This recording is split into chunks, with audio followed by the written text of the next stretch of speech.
Iya, Mbak Pak. Dela? Oke, Iya. Mbak Dela bisa menjelaskan secara garis besar apa yang dibahas pada topik Internet Marketing Strategy. Silakan Mbak Dela. Sebenarnya ini bagiannya si Rizka, tapi saya coba jawab ya, Pak. J. Strategi Internet Marketing Strategi itu sebuah keputusan bagaimana perusahaan itu menggunakan saluran atau teknologi yang ada sebagai pendukung pemasaran atau marketing di suatu perusahaan, dan bagaimana perusahaan itu memanfaatkan kekuatannya dan mengelola kekurangannya gitu, Pak, untuk mencapai tujuan perusahaan.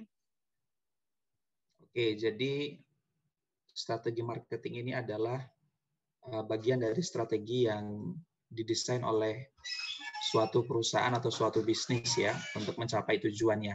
Dan di sini juga ada kalimat yang bagus nih teman-teman. How to harness its strength and manage its weakness. Jadi bagaimana kemudian bisa memanfaatkan kelebihannya atau kekuatannya dan mengelola kelemahan. Ya, dalam kaitannya apa? Untuk bisa meningkatkan penjualan. Lagi-lagi di sini saya ingin menunjukkan bahwa manajemen strategi itu tidak hanya fokus pada manajemen keuangan saja, tidak juga hanya membahas mengenai marketing saja, tidak hanya membahas mengenai SDM saja, tidak hanya membahas manajemen inovasi saja, tidak hanya membahas manajemen operasi saja, tapi manajemen strategik ini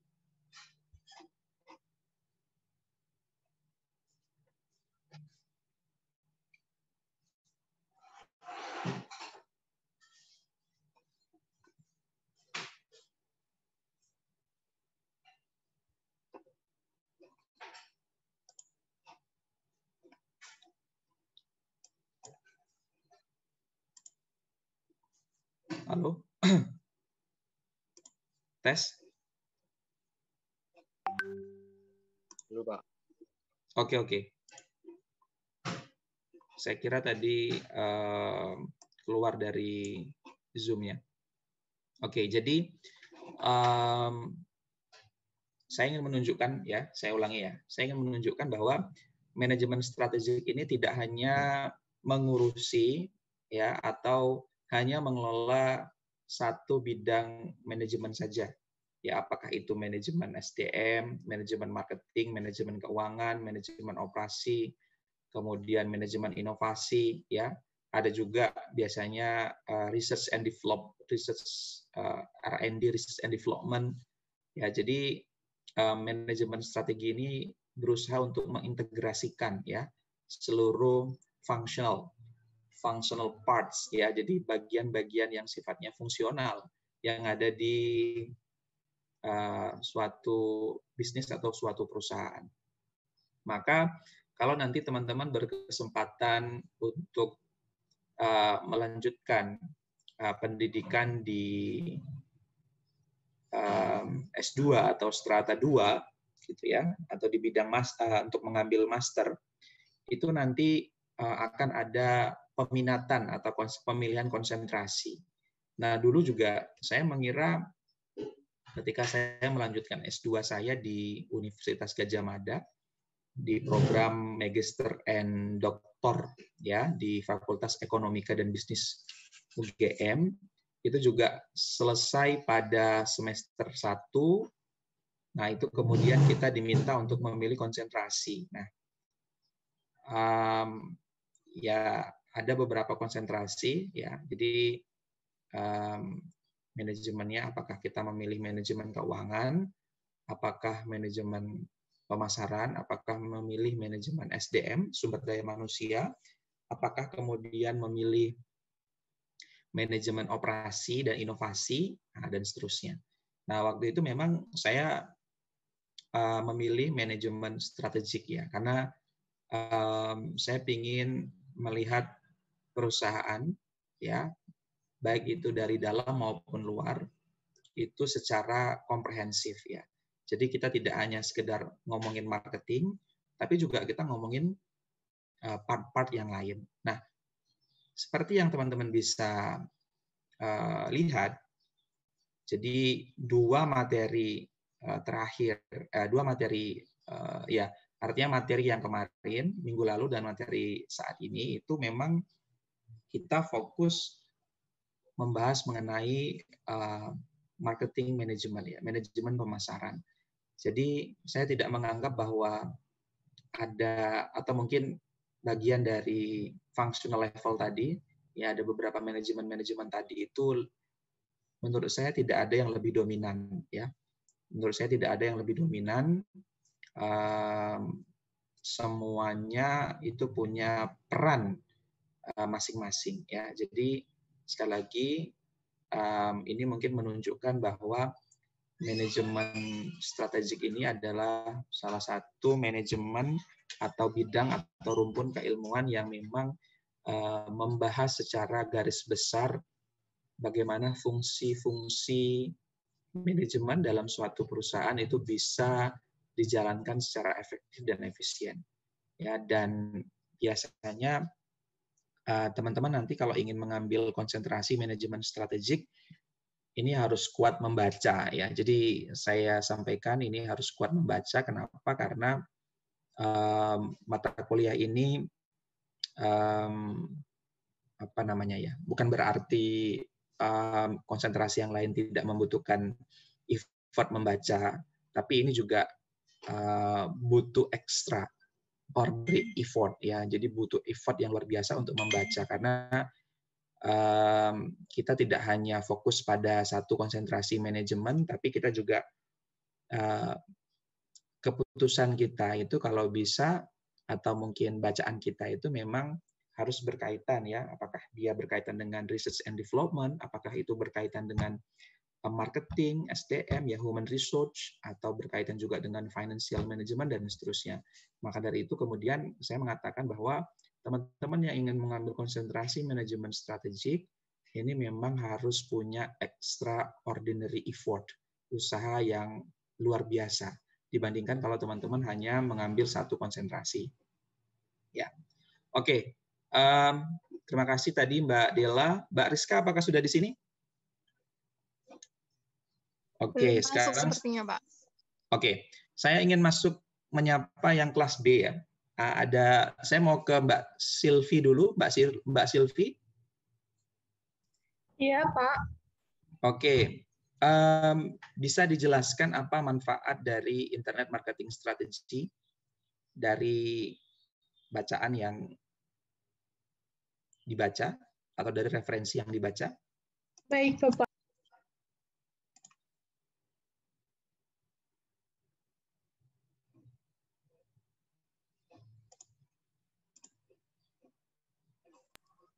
Tes. Apakah suara saya sudah kedengaran? Oke, sudah.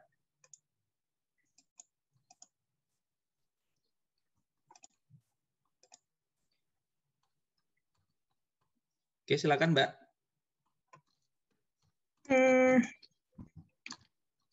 Jadi, manfaat yang dapat diberikan dari internet marketing strategi itu adalah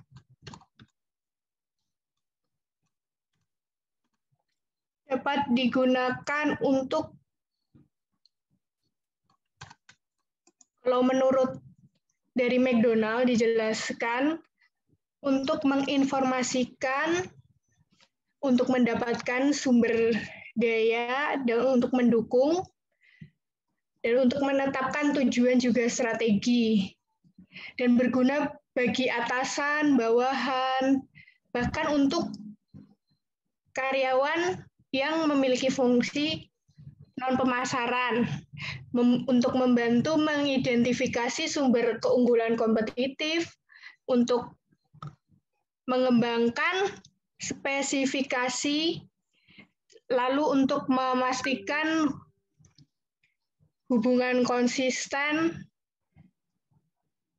dan untuk digunakan dalam perusahaan untuk mengembangkan strategi marketing yang ingin dikembangkan.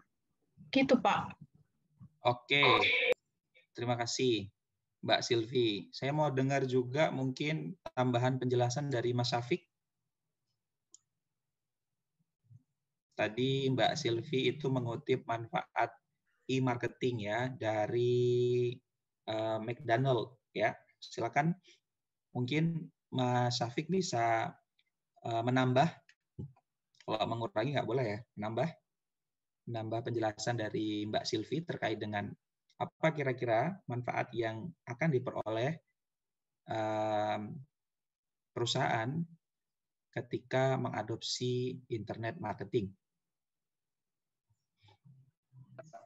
Iya Pak, itu soalnya sama referensinya Pak. Jadi disebutkan oleh McDonald 2003 internet marketing itu untuk mengembangkan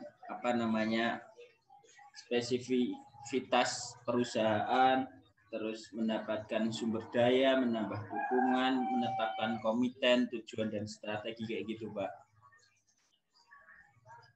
Oke, kalau misalkan tidak, oke.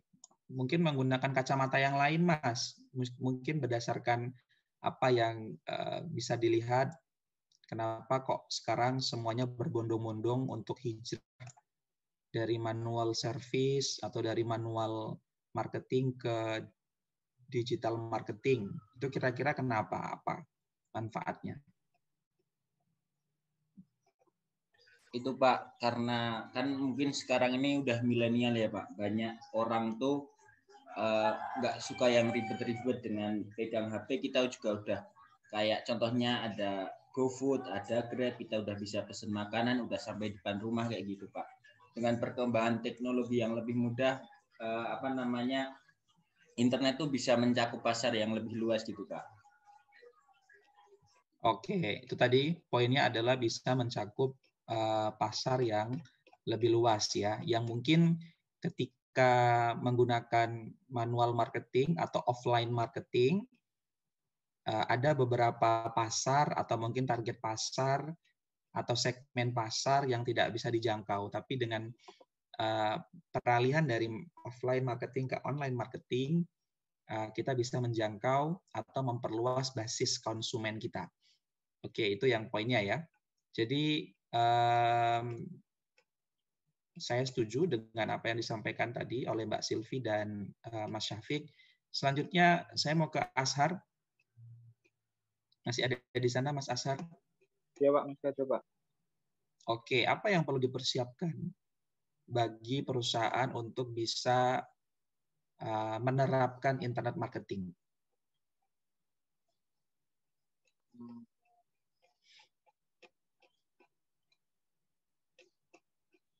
Persiapkan internet marketing.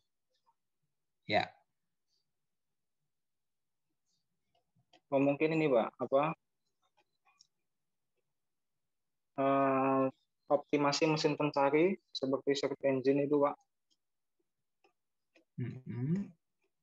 Atau biasa dikatakan CEO itu misal kita searching di Google tentang misal McDonald, nanti kan mungkin langsung ketemu itu loh Pak. Di menu awal itu kan langsung ada apa yang ingin kita tuju, misal McDonald, itu menjadi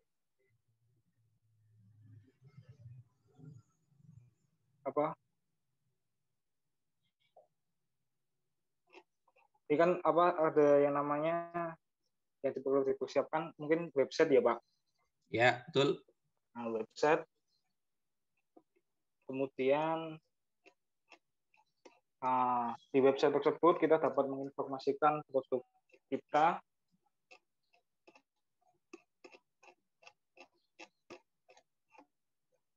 Saya agak lupa ini Pak. Nggak apa-apa, improve nggak apa-apa Mas. Jadi nggak harus textbook, tapi bisa juga dikembangkan dari hasil bacaan itu.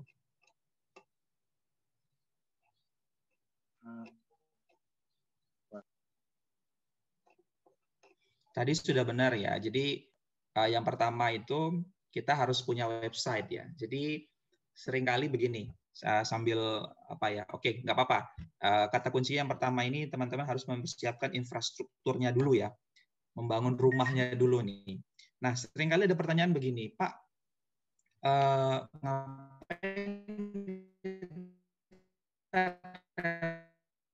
repot buat website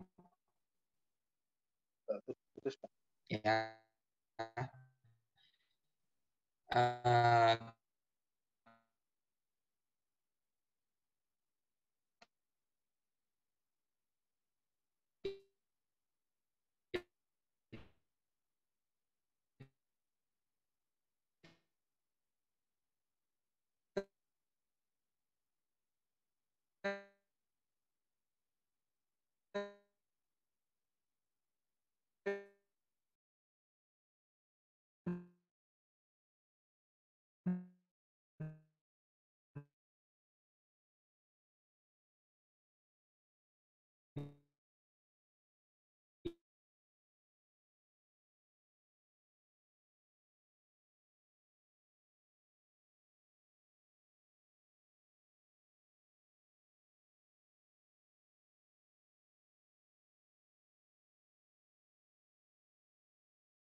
Oke, maaf teman-teman, unstable network di sini.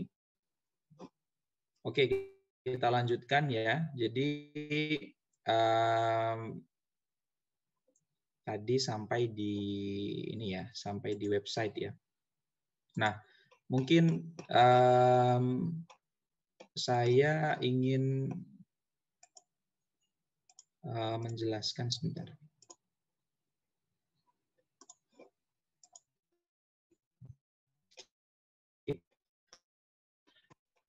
Mudah-mudahan ini jauh lebih stabil internetnya.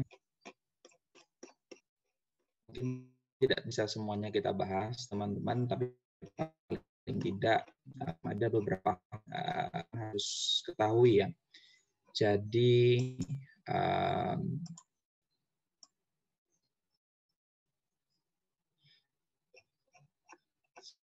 seperti yang tadi sebentar.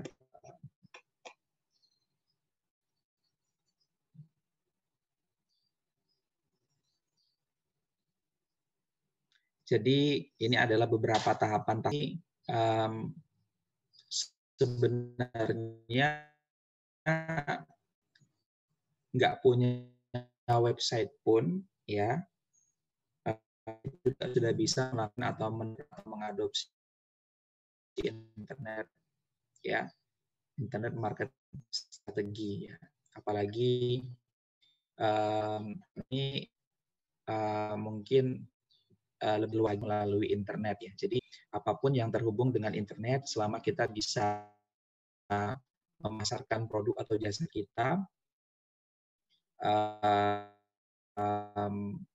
kita bisa strategi marketing. Nah, di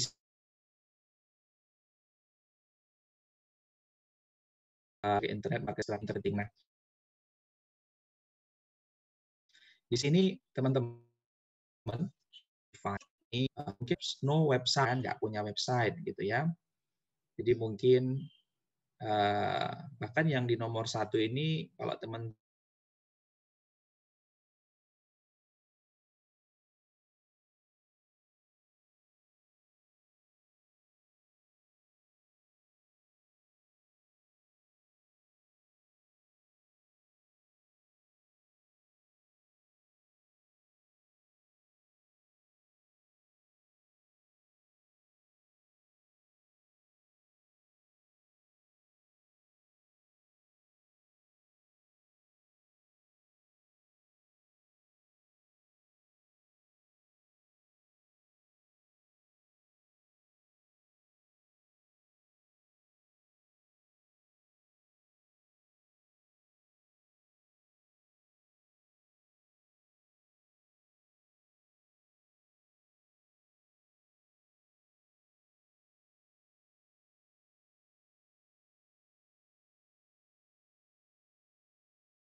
ya, mohon maaf teman-teman, ini ada banyak koneksi, jadi saya harus mencari mana yang lebih strong ya, mana yang lebih strong.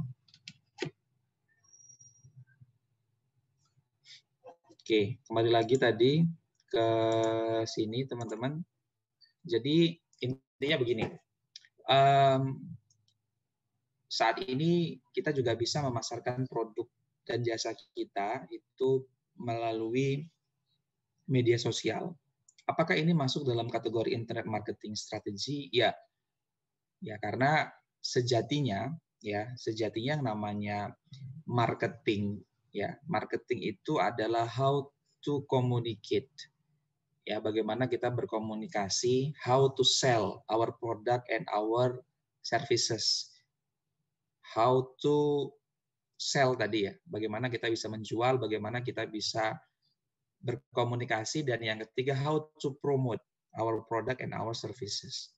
Jadi kita harus memahaminya dalam skop atau jangkauan yang lebih luas lagi. Ya, jadi kalau misalkan teman-teman saat ini, saya yakin teman-teman juga sudah merupakan bagian atau pelaku usaha ya yang memanfaatkan internet marketing strategi. Hari ini kalau kita tidak memanfaatkan teknologi digital, dalam hal ini mungkin tidak memanfaatkan bantuan dari internet, rasanya kita agak susah bertahan ya di arena kompetisi ya, atau competition arena. Kenapa demikian? Karena seperti yang tadi disampaikan oleh Mas Syafiq, bahwa dengan menggunakan internet marketing kita bisa memperluas basis customer, kita bisa menjelajahi new market. Katakanlah selama ini mungkin kita hanya melayani untuk daerah Jogja dan sekitarnya, tapi kemudian setelah kita beriklan menggunakan media sosial yang kita punya, tidak hanya konsumen dari lokal area saja yang bisa menikmati produk dan jasa yang kita tawarkan, tapi dari berbagai belahan Nusantara yang ada di Indonesia itu juga bisa memanfaatkan produk dan jasa yang kita buat atau kita pasarkan.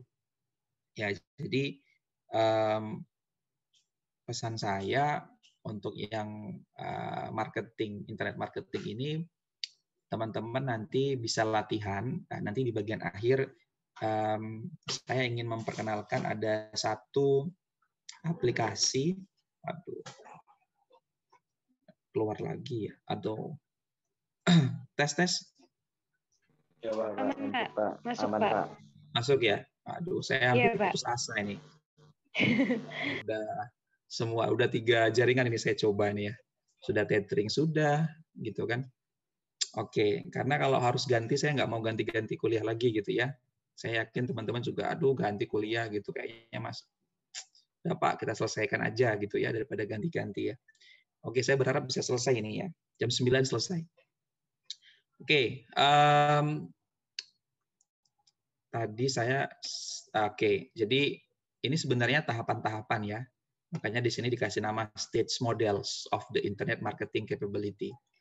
Nah, maka di sini teman-teman nanti bisa mengikuti step-stepnya, langkah-langkahnya. Jadi jangan berkecil hati, kalaupun misalkan belum punya website, itu nggak ada masalah ya. Tapi saya menyarankan untuk teman-teman yang ingin punya, karena begini, kalau kita memasarkan sekarang ya di di marketplace, itu kalau kita tidak punya keunikan atau keistimewaan dibandingkan dengan produk-produk yang lain. Contoh misalkan teman-teman mau jualan jilbab, sudah berapa ratus pengusaha ya yang menjual jilbab di marketplace. Sudah banyak sekali. Nah, tapi kalau misalkan teman-teman tidak hanya ya, ini yang perlu digarisbawahi ya, tidak hanya memanfaatkan marketplace, tapi juga teman-teman bisa berjualan dengan menggunakan website. Seperti itu. Orang akan melihat bahwa teman-teman jauh lebih jauh lebih profesional ya. Dan apalagi sekarang ini untuk membuat website juga tidak terlalu mahal ya. Bahkan ada satu aplikasi yang nanti akan saya perkenalkan, mungkin teman-teman juga sudah tahu ya, namanya Google My Business ya, Google My Business. Ini juga gratis ya, banyak yang sudah sukses memanfaatkan Google My Business untuk meningkatkan penjualannya, dan bahkan dari Google My Business ini teman-teman juga bisa membuat website secara gratis. Tentunya yang namanya gratis ya pasti ada keterbatasan atau limitation lah. Tapi tidak menutup kemungkinan ketika nanti misalkan omsetnya juga sudah bertambah, kemudian konsumennya sudah bertambah, ya demand-nya tinggi, ya teman-teman harus mengalokasikan additional capital ya, modal tambahan untuk meningkatkan accessibility atau infrastruktur atau mungkin website yang lebih dinamis ya, kemudian lebih bisa menyentuh konsumen 24 jam ya, membuat konsumen itu merasa lebih mudah ketika berbelanja produk-produk atau jasa yang teman-teman tawarkan. Nanti di bagian akhir kita bahas mengenai Google My Business ya. Nah, berikutnya saya ingin ke kelas C ya, biar rata. Ini saya sapa. Kelas C tadi ada Farida, ada Fada, ada Hipni ya. Aprista sudah masuk? Sepertinya belum ya, Pak. Sepertinya belum, Pak. Oke. Nah, saya mau bertanya dulu ke Farida ya. Farida bisa menjelaskan di sini ada metrik SWOT ya. Bisa nggak dijelaskan sedikit secara umum mengenai analisis SWOT berkaitan dengan internet? Baik Pak, ya ini saya mencoba ya Pak ya. Oke. Mencoba menjelaskan baik. Ya, jadi seperti yang kita ketahui ya bersama ya teman-teman, kalau internet ini tuh mempunyai apa ya, kekuatan, kelemahan, juga peluang serta tantangannya gitu yang digunakan dalam melaksanakan suatu aktivitas bisnis di perusahaan ya. Gimana kekuatannya itu terletak di brandnya. Kemudian dari pelanggannya itu juga merupakan kekuatan ya di situ, dan juga internet ini kan memudahkan nantinya untuk pemasaran distribusinya gitu. Jadinya dengan adanya penggunaan terhadap internet digunakan di dalam strategi di perusahaan, baik itu di strategi pemasarannya atau di strategi lainnya, itu akan membantu ya untuk meningkatkan citranya perusahaan gitu, dari segi brandnya, dari segi target banyaknya customer atau pelanggannya, juga dari distribusinya sendiri. Nah, tapi di sini juga ada kelemahannya ya, jikalau kita tidak bisa memanfaatkan atau mungkin bisa dibilang dari skill kita sendiri ya, kalau tidak bisa memanfaatkan internet itu nanti juga akan menjadi kelemahan gitu. Dan juga kesempatan-kesempatannya untuk penggunaan internet ini juga sangat besar. Kita bisa memperluas jaringan pasar, memperluas relasi, dan juga bisa mempermudah untuk membuat situs online gitu ya, seperti di website di katalog online atau yang lainnya gitu. Nah, untuk keancamannya sendiri ini kan karena menggunakan internet ini tuh akan mempermudah dalam segi hal pemasarannya, namun juga dilihat dari pesaing atau kompetitornya ini juga akan semakin banyak gitu. Karena kan kalau misalnya semua penggunaan internet ini menjadi lebih baik, otomatis banyak banget gitu ya yang menggunakan internet ini gitu. Jadinya akan memperbanyak juga ya pesaing-pesaing yang lain yang juga berlomba-lomba untuk menggunakan saluran internet tersebut. Begitu Pak Izra. Oke, terima kasih Mbak Farida atas penjelasan yang komprehensif tadi. Nah, ya, Pak. Lagi-lagi saya ingin menambah ensiklopedia pemahaman teman-teman tentang analisis SWOT ya. Jadi mungkin ini juga di samping analisis SWOT yang sudah kita bahas pada pertemuan-pertemuan sebelumnya. Jadi dimanapun teman-teman ya akan berkiprah dimanapun, analisis SWOT ini memang sangat powerful ya untuk menganalisis lingkungan eksternal dan lingkungan internal. Tidak hanya bisnis atau organisasi yang berorientasi pada profit, di dalam dunia akademik pun ya, contoh misalkan FEBI pun ya, organisasi yang non profit oriented itu juga butuh menganalisis internal dan eksternal itu menggunakan analisis SWOT. Nah, kalau mungkin waktu itu kita bicara mengenai analisis SWOT dengan 4 kuadran, sama halnya juga ya, kita juga di kesempatan kali ini kita juga akan membahas 4 kuadran. Tapi begini, perbedaannya adalah di sini teman-teman bisa melihat ya, SO ini adalah sebelum SO di sini ada S ya, strength, kemudian di sini ada weaknesses ya, kelemahan, dan di sini ada opportunities, ini internal, yang strength dan weaknesses ini adalah internal analysis, yang opportunities dan threat ini adalah bagian dari external analysis.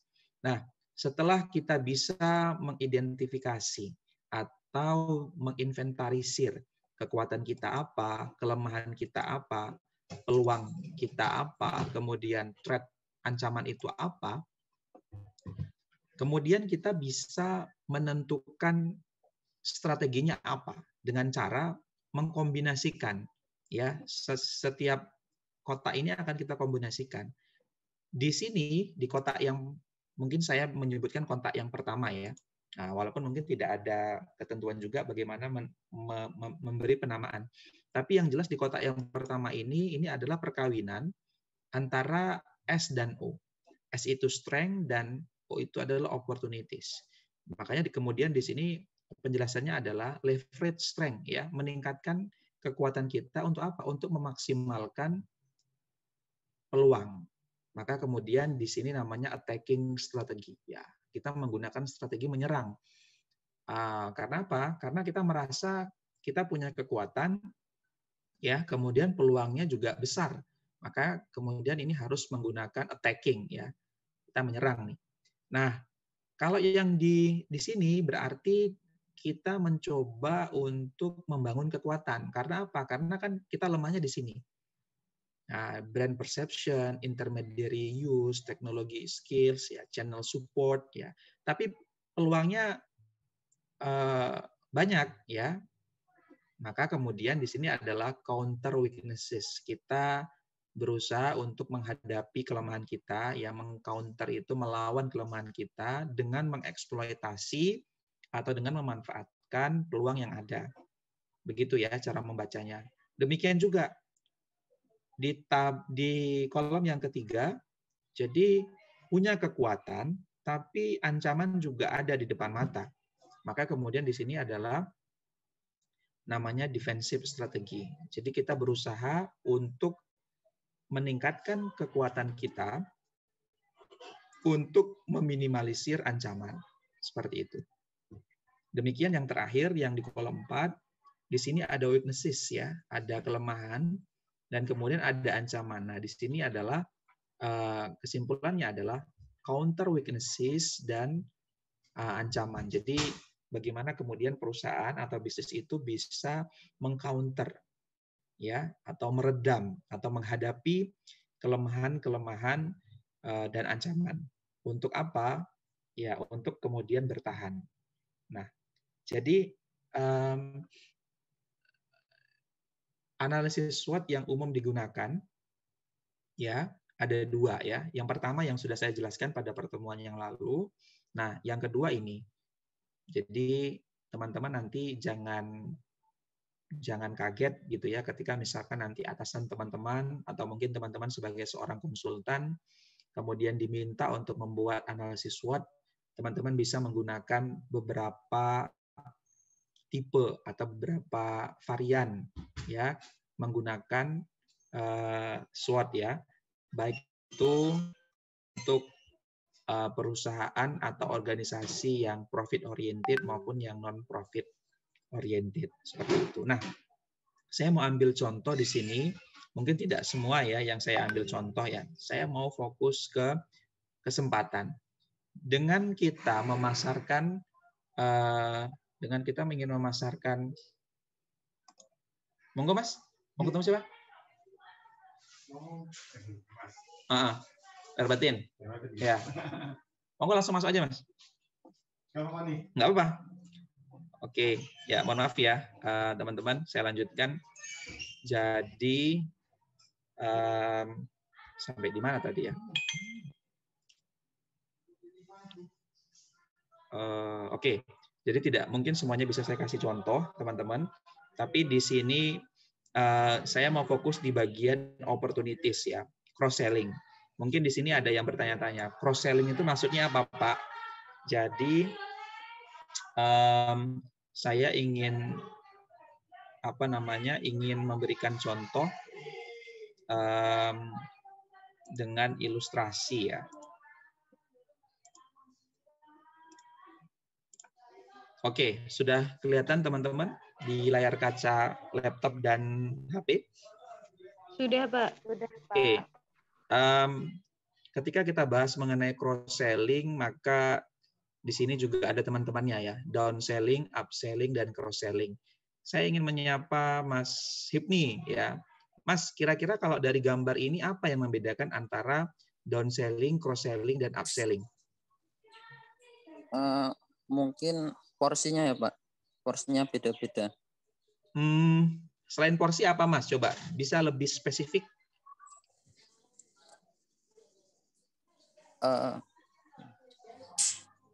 Porsi terus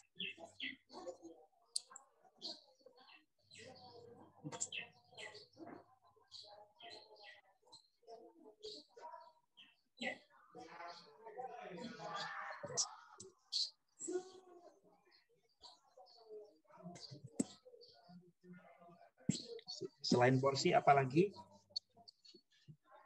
Mungkin Mbak Fada mungkin bisa bantu?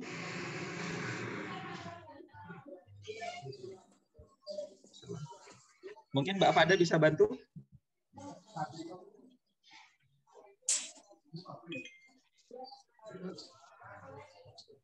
Apa yang membedakan?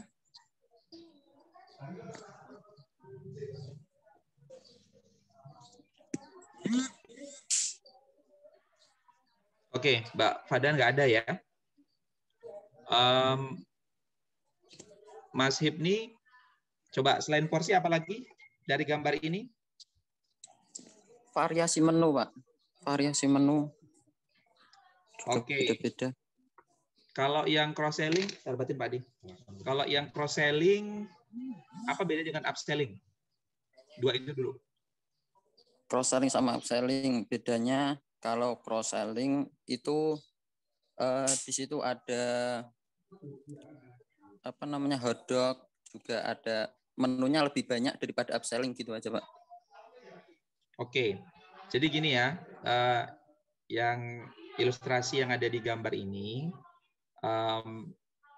teman-teman itu bisa memanfaatkan cross selling ya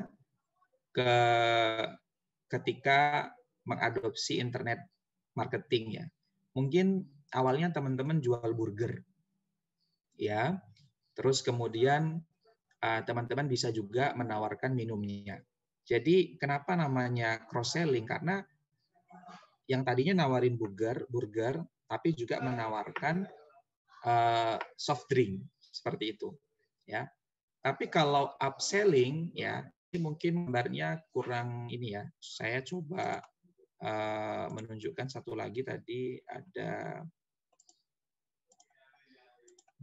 Oke, sudah tampak ya. Nah, kalau misalkan upselling, ya, misalkan upselling, katakanlah misalkan es krim ini hanya satu varian, ya, misalkan di sini strawberry, tapi kemudian upselling-nya yang tadinya cuma satu rasa, jadi katakanlah misalkan 3 rasa, seperti itu. Tapi kalau cross selling, ya. Tadi dia jualan es krim 3 rasa, tapi juga menawarkan ada cupcake dan ada soft drink seperti itu. Atau yang lebih kelihatan lagi ilustrasinya adalah di sini, medium. Kemudian, jadi biasanya kalau teman-teman misalkan ke Starbucks nih, atau mungkin ke kemanapun lah ya, ini ya, atau mungkin ke Jeko ya, ini yang mau medium atau yang large. Nah, itu sudah merupakan bagian dari upselling. Ya, sementara kalau cross selling bukan porsinya ya, tapi lebih ke varian produknya. Seperti itu. Nah, apa kaitannya dengan yang saya sampaikan ini, teman-teman? Karena di bagian di matriks ini, kesempatan ketika kita mengadopsi internet program atau internet marketing, kita bisa memperluas apa yang bisa kita jual ya. Jadi apakah itu kita ingin menjual satu produk, apakah kita ingin menjual variasi produk seperti itu. Ya, baik itu apa namanya produk atau jasa ya, seperti itu. Oke, ini sudah pukul berapa teman-teman? Oke, sudah hampir jam 9, langsung saya akhiri dengan menjelaskan Google My Business. Ya, jadi teman-teman bisa coba saya searching ya, biar teman-teman ini juga akan menjadi tugas teman-teman. Google My Business. Stop share.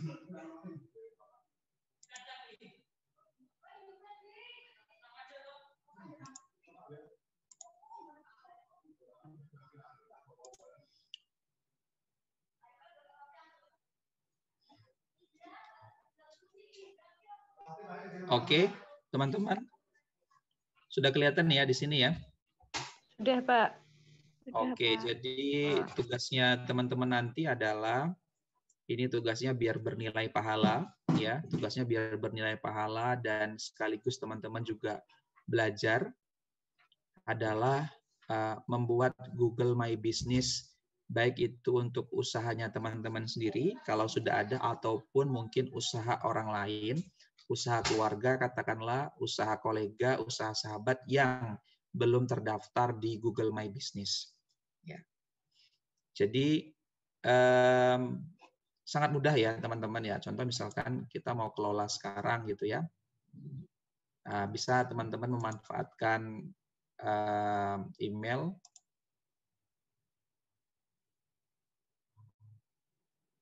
Ini dan karena namanya Google teman-teman ya, ini teman-teman harus menggunakan menggunakan Gmail ya. Nah ini kebetulan saya sudah ada teman-teman ya. Saya mendaftarkan brand namanya Azana Handmade ya. Ini Azana Handmade. Nah kemudian karena waktu itu saya berpikir supaya konsumen saya itu tidak hanya lokal area, tapi mungkin juga bisa dari luar kota, maka kemudian saya mendaftarkan Azana Handmade ke Google My Business. Ya, jadi tutorialnya banyak, teman-teman jangan khawatir. Nanti mohon bisa dipelajari sendiri karena ini waktunya juga terbatas, namun sebagai tugas yang insya Allah nanti akan menjadi pahala juga buat teman-teman adalah tugasnya membuat akun Google My Business.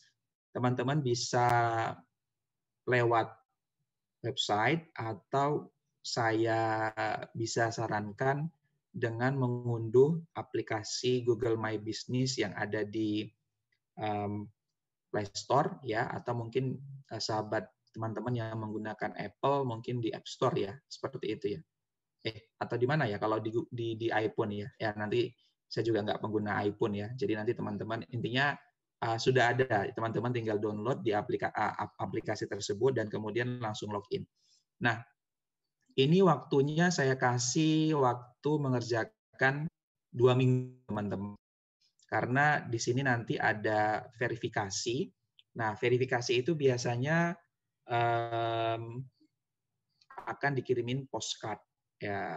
Jadi untuk memverifikasi, nanti Google akan memverifikasi benar nggak ini usahanya, atau dilihat nanti dari map segala macam. Kalau misalkan memang sudah oke, nanti mereka akan kirim postcardnya. Sehingga nanti tugas ini mohon nanti setiap ketua kelas ini juga sebagai tugas dari ketua kelas, masing-masing ketua kelas nanti bisa menginformasikan kepada teman-teman bahwa kita punya tugas untuk membantu. Syukur kalau misalkan teman-teman ada usaha, kemudian usahanya belum terdaftar di Google My Business, itu maka yang didaftarkan adalah Google My Business-nya teman-teman, atau mungkin tadi ya, punya kolega, punya sahabat, punya keluarga, itu bisa dibantu daftarkan. Nah, nanti teman-teman bisa membuat tutorial ya. Jadi tugasnya adalah teman-teman men-screenshot bagaimana tahapan-tahapan membuat Google My Business, kemudian nanti dilampiri dengan foto ya, foto misalkan usahanya apa, kemudian teman-teman bertemu dengan owner-nya. Seperti itu, dan itu semuanya dibuat di PowerPoint ya, biar teman-teman lebih mudah untuk membuat gambar-gambarnya, screenshot-nya, kemudian diberi penjelasan atau dikata-katain ya, baru kemudian nanti disubmit di Google Classroom seperti itu. Itu untuk tugas terkait dengan internet marketing strategi, biar teman-teman punya pengetahuan lebih lanjut bagaimana bisa memasarkan produk atau jasa dengan memanfaatkan aplikasi gratis yang disediakan oleh Google ya. Dan syukur-syukur harapan saya seminggu itu sudah terverifikasi dan teman-teman bisa bisa memberikan informasi tambahan bahwa dengan menggunakan Google My Business ternyata banyak yang komen, atau mungkin kelebihannya lagi di sini teman-teman, konsumen akan mereview ya, mereview produk atau jasa yang teman-teman tawarkan, atau mungkin ya, mereview produk atau jasa yang teman-teman daftarkan. Harapannya review-review yang bagus itu akan meyakinkan atau menciptakan trust, ya, atau membangun trust, sehingga konsumen yang baru melihat itu biasanya melihat dari review-review, ya, dan kemudian langsung percaya dan bisa kemudian bertransaksi seperti itu. Ya, jadi sekali lagi saya ingatkan, yang dibuat adalah Google My Business, ya, teman-teman. Ini logonya nanti teman-teman bisa search di di App Store, ya, atau di Play Store. Silakan, nanti waktunya 2 minggu, berarti sekarang misalkan tanggal 17, ya, berarti nanti dikumpulkan pada saat pertemuan terakhir, ya, tanggal 31, ya, seperti itu. Mungkin itu teman-teman yang bisa saya sampaikan, dan mungkin tidak bisa semua bisa kita bahas, tapi saya yakin internet marketing itu bukan sesuatu hal yang baru, ya, tapi tinggal kemudian bagaimana kita bisa memanfaatkan kekuatan kita, ya, untuk bisa mengeksploitasi kesempatan-kesempatan yang bisa kita raih dengan memanfaatkan internet marketing, seperti itu. Kalau medianya, lagi-lagi saya yakin teman-teman juga bisa memanfaatkan banyak channel, ya, atau multi channel, apalagi sekarang Facebook itu sudah menguasai Instagram, sudah menguasai WhatsApp, ya. WhatsApp juga ada yang bisnis, ada FB Ads, ada IG Ads, dan seterusnya. Ini akan mempermudah kita untuk melakukan kampanye, promosi, ya, advertising secara online dengan media sosial. Belum lagi sekarang ada YouTube, belum lagi sekarang ada TikTok, ya. TikTok ini juga sangat fenomenal. Ini juga saya tertarik ini untuk meriset bagaimana peran TikTok itu untuk memasarkan produk dan jasa, ya, karena banyak saya temukan pengusaha-pengusaha yang katakanlah baru menjalankan bisnisnya atau baru buka outletnya, itu beriklan di TikTok, dan menurut penuturan mereka, TikTok cukup sukses, ya, mempengaruhi persepsi konsumen, kemudian bisa juga mempengaruhi niat konsumen untuk datang dan bertransaksi terhadap produk atau jasa yang mereka tawarkan. Ya, jadi ternyata semakin ke sini semakin begitu banyak channel internet marketing yang bisa dimanfaatkan untuk mempromosikan, untuk mengkomunikasikan produk dan jasa yang ditawarkan oleh bisnis atau perusahaan. Seperti itu. Demikian teman-teman, terima kasih atas waktu dan kesempatannya yang diberikan kepada saya untuk bisa melaksanakan kuliah yang sebenarnya teman-teman harus masih libur. Sebelum saya tutup, seperti biasa ini saya ingin men-scroll dari bawah ke atas, teman-teman. Tolong jangan keluar dulu, ya. Saya ingin memastikan bahwa tadi Afrista sudah datang, ya, Afrista, ya.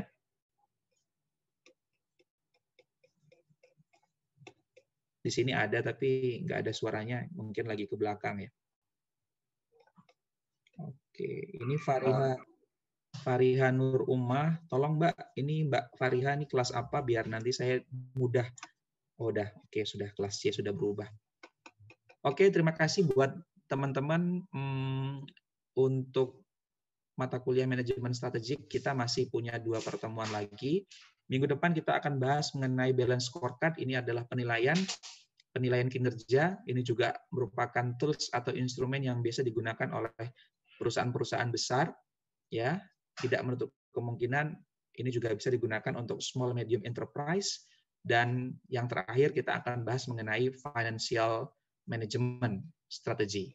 Demikian dari saya, semoga bermanfaat dan jangan lupa dari sekarang tugasnya sudah mulai difikirkan, teman-teman mencari objek untuk bisa dibantu ya. Mudah-mudahan ini menjadi amal jariah buat teman-teman semua, memperkenalkan Google My Business kepada kolega, sahabat, keluarga yang memang benar-benar ingin dibantu untuk memasarkan produk dan jasanya agar bisa bertahan di era pandemi saat ini.